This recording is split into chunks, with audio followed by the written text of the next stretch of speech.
Today we will lead you into a battle against the most devastating invasive species in the world, causing damage not only to ecosystems but also to crops.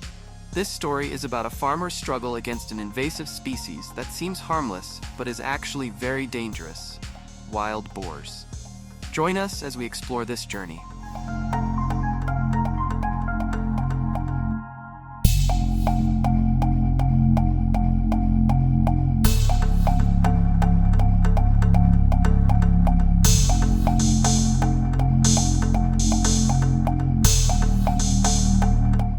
Last fall, we witnessed the invasion of wild boars in a cornfield in Texas.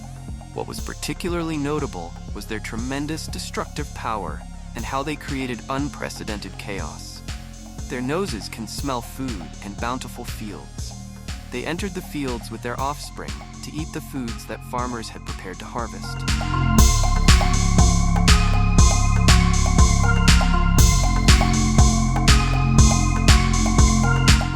At this time, we will explore the importance of corn for wild boars. For wild boars, corn is an indispensable part of their daily menu, especially in cornfields. Corn provides the best nutrients and energy for wild boars. Cornfields are where they choose to hide and find their food. They come and destroy the cornfields from within instead of from the outside.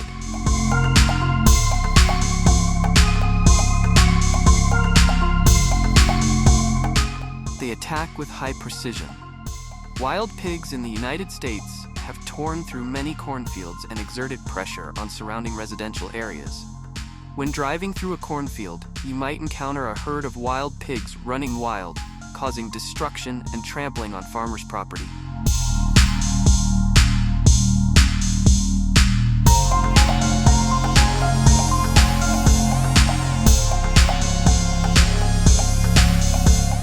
To prevent wild boars from destroying cornfields at night, farmers organize hunts right in their own fields as night falls. To do this, they must have many years of hunting experience and very accurate vision, because you can't quickly escape from a scary animal like them. They are highly active at night, move in herds, and each herd consists of about 10 to 20 wild boars.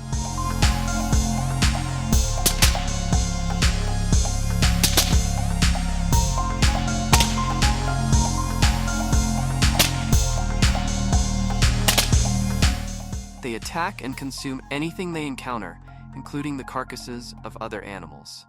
They infiltrate cities, rummage through garbage bins, and pollute the environment. They roam freely on roads, causing fear among people and hindering traffic flow.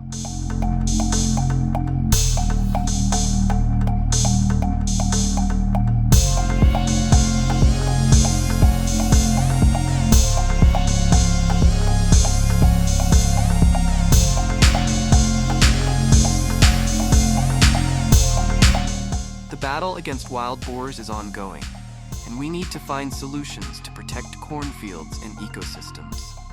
You now have a clearer understanding of the threat and the efforts of American farmers to safeguard cornfields from wild boar invasions.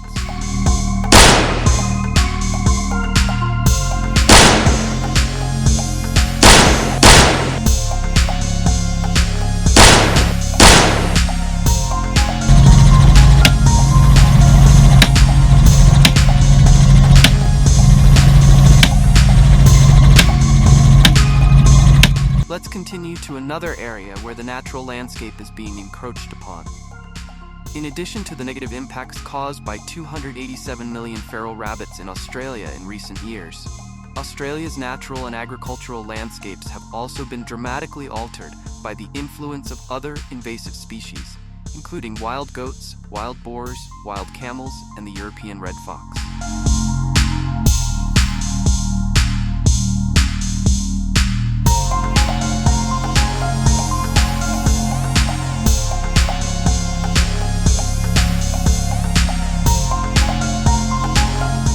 Similar to how invasive species are controlled in the United States, the Australian government allows people to hunt certain invasive species in large numbers.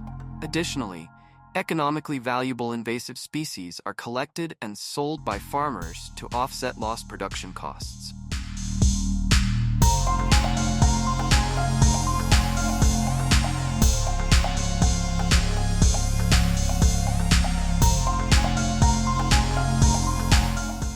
17th century, goats were brought as pets and food, but after many years, the goats escaped or were released into the wild, establishing feral goat populations. Today, there are about 2.3 million feral goats living in Australia, mainly distributed in semi-arid or mountainous areas such as Western New South Wales, South Australia, Western Australia, and Queensland.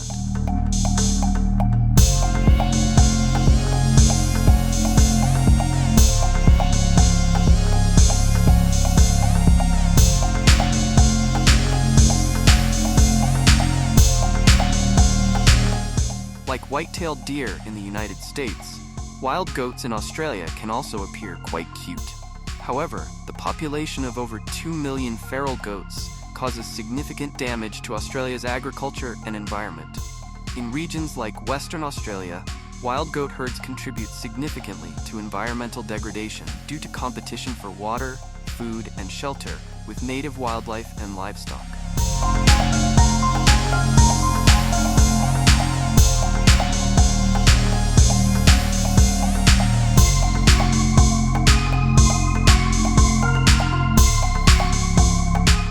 Currently, commercial harvesting of wild goats is valued at around $29 million. And many Australian herders consider capturing and selling wild goats an essential part of their business. This practice helps them mitigate the economic losses caused by feral goats. Australia often employs horses and helicopters to gather hundreds of wild goats before selling them to goat meat processing facilities.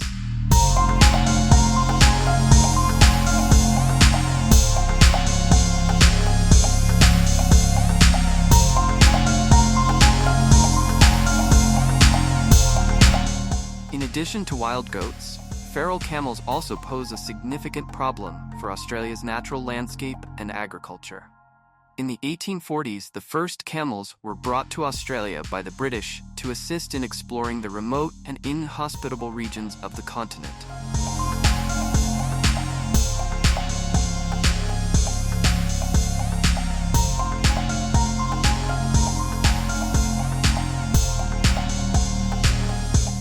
At that time, they were not considered problematic. However, with the advent of motorized transportation in the 1920s, camel travel was gradually phased out, leading to camels being released into the wild. It is estimated that in the early 2000s, the population of wild camels in Australia peaked at around 3.1 million.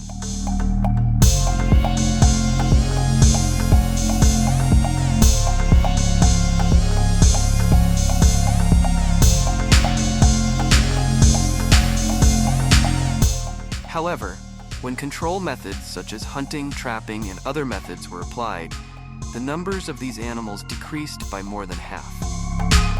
Feral camels pose particular problems for people living in areas where they are most common.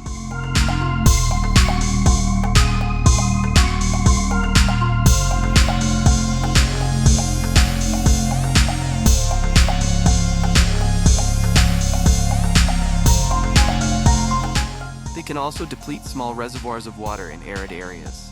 Additionally, wild camels become aggressive towards sheep and cattle, sometimes refusing to let them feed or drink. The estimated economic damage caused by wild camels in Australia is around $17 million per year, although this reported number is likely much lower.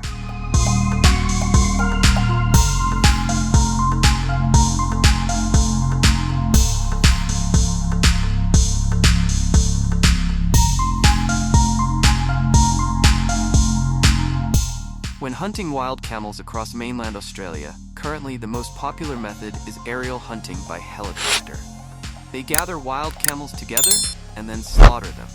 Most state governments and the national government allow people to hunt wild camels in unlimited numbers.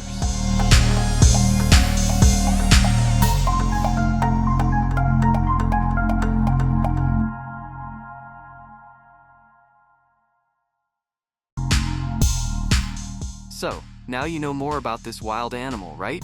If you liked this video, please check out our next video. Goodbye, and see you in the next video.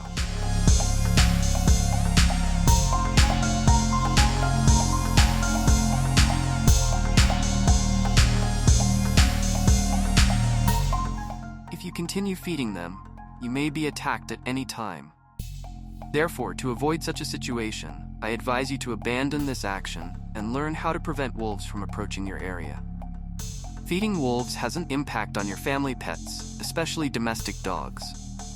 North America is facing a potential risk from wolf attacks on pets, particularly domestic dogs, as these wild animals typically hunt at night.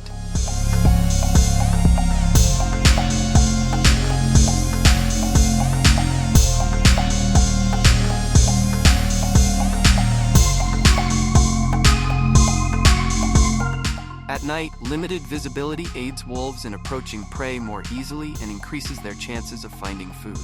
In 2023, over 1,000 cases of wolves attacking domestic dogs were recorded across North America. To protect your dogs, keep them in their enclosures after dark. Wolves typically hunt in packs of 5 to 7, posing serious danger to domestic dogs.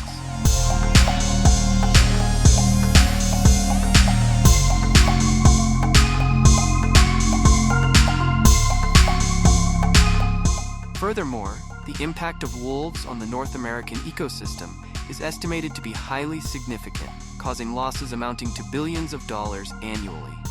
Wolves are among the fastest land animals, capable of running up to 56 miles per hour, which aids them in efficiently hunting prey, such as wild rabbits. Thanks to this speed, wolves can single-handedly control invasive rabbit populations.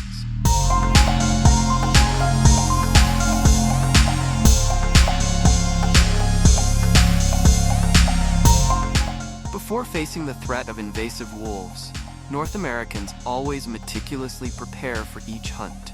They equip themselves with appropriate hunting gear to efficiently and safely take down prey. They also carry personal items to ensure safety during their hunting expeditions. Moving across snow-covered terrain poses significant risks, requiring hunters to possess extensive skills and experience to overcome these challenges.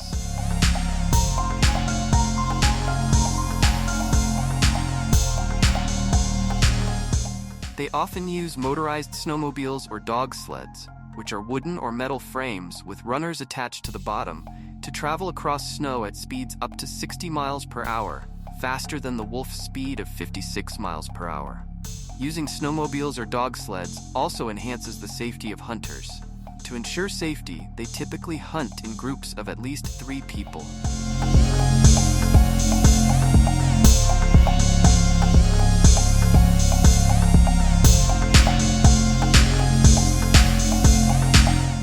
Hunters are rewarded with a large meal of wolf meat after completing their wolf hunting mission. Join me to learn about the process of getting wolf meat. First, hunters will manually separate wolf hair from their bodies. When the wolf is put down after being defeated, workers will hang the wolf upside down to easily separate the fur. They will hang the hind legs up and down and use tools to separate the fur from the wolf's legs to the neck. Unlike other animals, wolf fur is easily separated from the body, so workers do not need to use much strength, and within 24 hours, they can separate 5 wolves.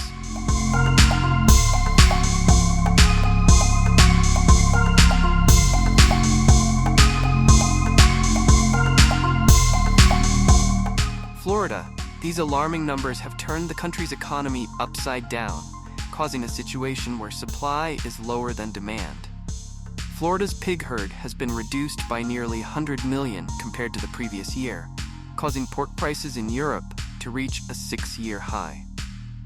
These numbers show not only the economy under threat, but also the suffering of farmers whose pig farming is their main source of income.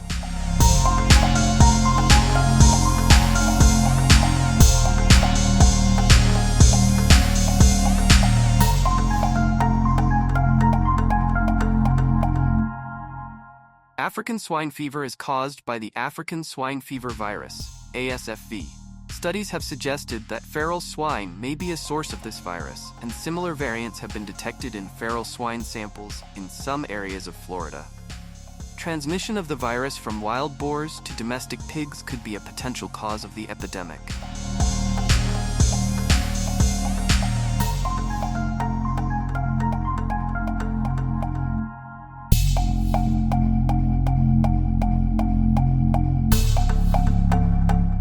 Outraged by the encroachment of wild boars, farmers have cooperated to exterminate them.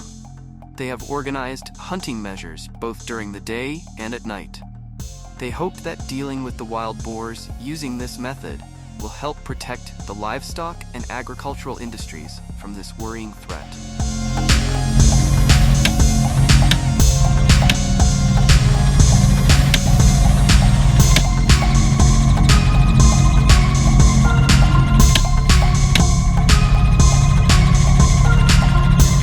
Mary, instead of focusing solely on using hunting gear, took the time to observe and understand the behavior of this invasive species and learn about its habitat.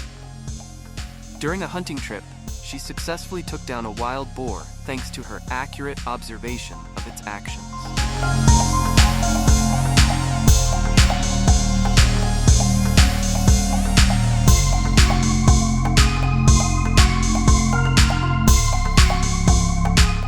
To make the best choice, we need to consider factors such as effectiveness, cost, and impact on the environment and other wildlife. In many cases, a combination of methods may be optimal. For example, using hunting in conjunction with appropriately designed fences can enhance effectiveness while minimizing unintended impacts.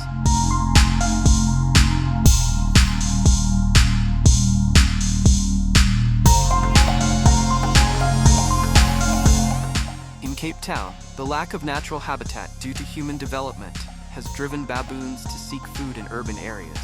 This behavior often leads to conflicts as baboons may invade residential areas and even steal belongings from people's homes.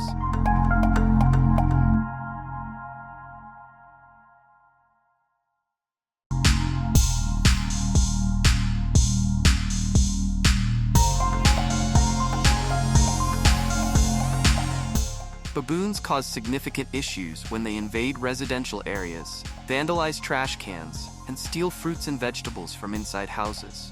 They often roam freely, scavenging for food everywhere, which disturbs both residents and tourists. This behavior results in millions of dollars in damages to tourist attractions annually and leads to a decline in tourist numbers visiting Cape Town due to safety concerns.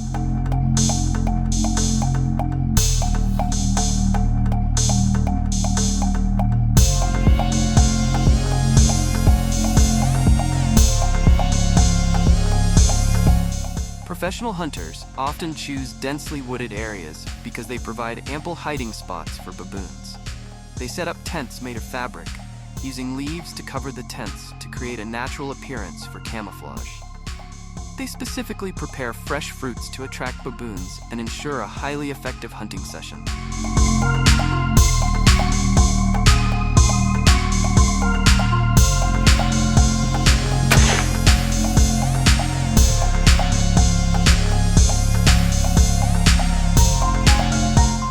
The use of hunting equipment of varying weights allows the hunting team to deal with baboons in different terrains. Ultimately, after concluding the hunting expedition, despite the journey being over, the hunting team eagerly anticipates the next hunting experience following the successful defeat of the baboon.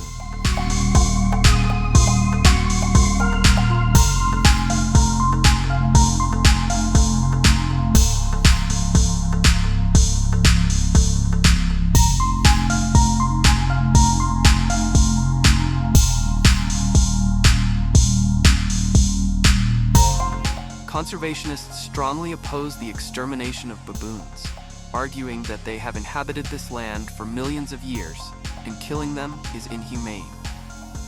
Therefore, after completing the sterilization process, the U.S. government plans to reintroduce baboons into conservation areas to protect this species in their natural environment. Experts will conduct health checks to ensure that baboons are healthy enough to adapt and thrive in their new environment, including medical examinations, nutritional assessments, and identifying any health issues.